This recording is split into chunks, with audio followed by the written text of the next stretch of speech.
There was a time in my life, a few decades ago, where I thought the need for exorcisms and, to fight devils and demons and possessions and things like that were basically a product of emotionally disturbed people, and that there was not anything there other than the imaginations or the delusional states of those involved.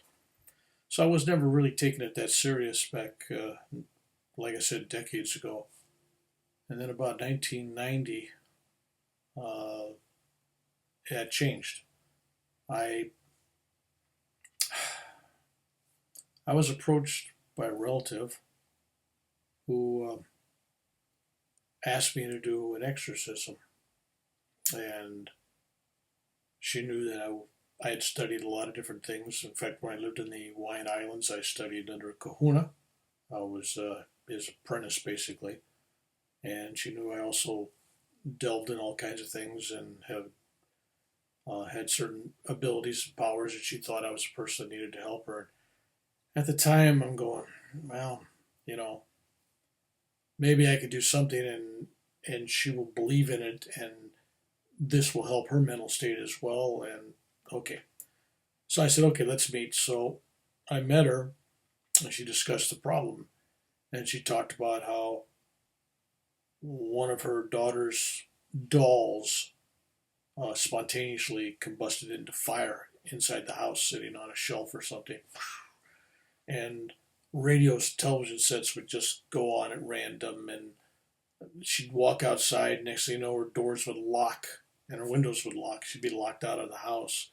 And then all the musical things from the radio and the television, all that would go on.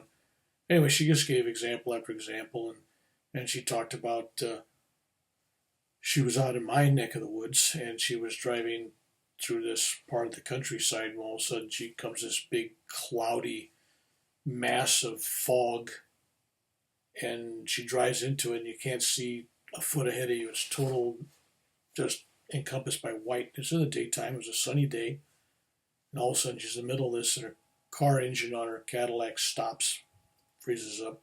She can't start it, and she panics, and she has kind of like a panic attack out there. And it takes her a long time. Finally, she gets the car running. She gets out of there, but she felt this like evil was out there after her. So she tells me that. I'm going, okay. All right, but then she tells me, after I tell her this, I said, well, basically you're Catholic.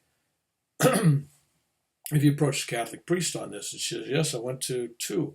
First one I went to, heard my story, came out, investigated, looked at things, and said that he was going to do an exorcism the following week.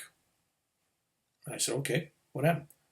Well, the following week, the guy dies of a heart attack. And so when she went back to the diocese to ask about the guy was dead. So then she was assigned a second priest. And he said, yeah, I can handle this. I'll do this. And this guy had been a priest for like 20 plus years. And then she never heard back from him.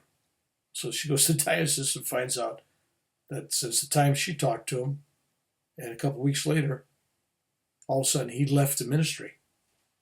So after 20 some years, he was no longer a priest. He was gone. So I'm going, wow, that's pretty serious stuff. I said, okay, I'll take this on. And I said, I'm going to go to my friend, Father Jack LaRocca to be exact. He was working down in the San Jose diocese. He was a priest there. And I told him what I wanted to do, and I went down there, and he mixed me up a big, huge container of holy water, blessed it and everything, and he gave me some sacraments and some the Catholic prayers for exorcisms. I wanted to use things that were going to be compatible with their belief system, so I got prepared. Got it, and he said, yep, take these, it'll all go well. And I left San Jose, came back up to Elk Grove. It's about a 2-hour drive. And on my way back on this clear, beautiful night, see the stars, all of a sudden I'm going down the back country road, exact same spot where this relative's vehicle had frozen and stopped. And all of a sudden, I got this white fog so thick, barely see, but just a few feet in front. So I slowly crept through, and it was really creepy. I had the container of holy water in the back, and my Bible on the seat, and I had all my stuff there. So I just kept moving, and I look out there in the road, and there's a dead squirrel. And about 10 yards later, there's a dead crow, and then there's a dead rat, and then there's a dead possum, and then a dead skunk, and then a dead raccoon. It just, for a full mile, every 10 to 15 yards was another dead animal just laying on the road. And then the last one, just before I got out of this thing, was a huge owl laying dead in the road. I've never seen a dead owl, period. And to have one laying on the road is beyond unusual. But to have animal after animal after animal in this death zone, this cloud, stretched out on the road, only in my lane, all these dead animals. So it seriously got my attention, and I was working with something here that was probably a little more powerful and a little less imagination than I was thinking. So I got to this relative's house or apartment, pulled out my stuff. I won't go into the details here, but I went through the whole ritual of an exorcism and blessed the house, the windows, the doors with holy water and crucifixes and pictures of Jesus and everything else, and everything that I knew that she could identify with. Gave her a blessed rosary, and I told her she'd be okay, but she had to keep up this thing with the holy water for 30 days, sprinkling on the water and the door.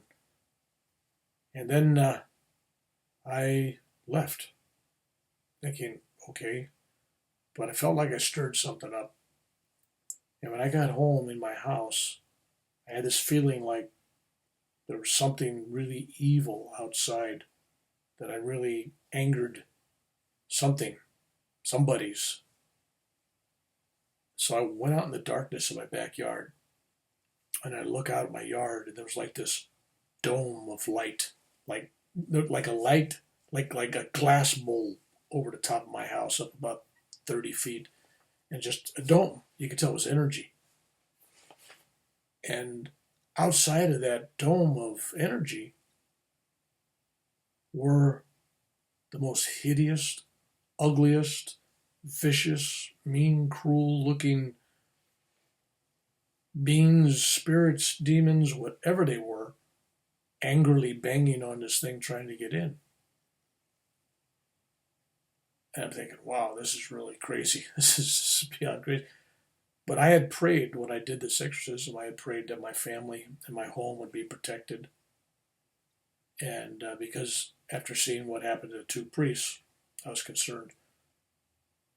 So I was out there, and there was this inner peace within me as I'm looking at all this, because it's like not a real voice, but like an inner voice going, you're going to be taken care of. Don't worry about it. We are protecting you. Whoever we are. So I'm hearing that we are protecting you. So I'm going, okay, I'm losing it. So I get back in the house. Next day, I get a phone call from one of my friends down there in the San Jose area, that the priest that I had helped, that I had asked for help from, had a mental breakdown, and the diocese had committed him to the El Camino hospital in their mental ward, where he was going to spend 2 or 3 weeks under observation. They had him all drugged up, and I'm going, what? So it went from perfectly good, sane, to having a mentally breakdown within a day or two of him helping me with this. So here we had 3 Catholic priests involved in this. One quit after 20 years, one died of a heart attack, and one basically had a mental breakdown. So that could all be coincidence. Okay? The dome could be my imagination. But my fear is it was not. And I came away believing that there really are demons. There really are evil beings, that there's a dark energy out there, that there is the opposite of angels. There is something out there that is real, and people have been fearful of for since the beginning of mankind, but there really are another dimension where these beings exist. It's not just delusional, crazy people that think this. And up until that point, that was my view. So my view began to change at that point, realizing that what I was doing was not just going to be a placebo.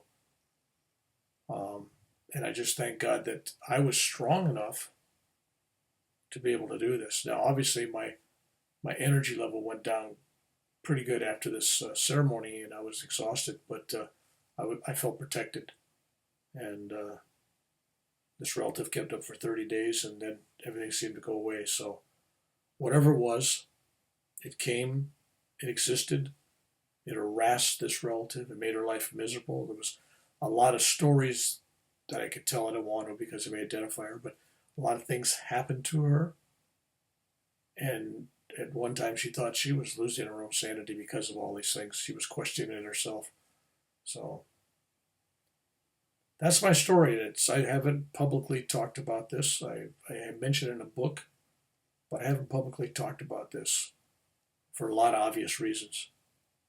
And for those people out there that believe in devils or demons or things like that, people always laugh at them. And I, at one time, was probably in that camp myself, thinking that was, come on.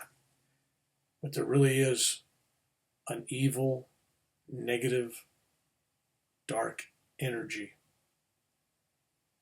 And unless you have the power to be able to take on something of this dimension, you're in great danger trying to get rid of it.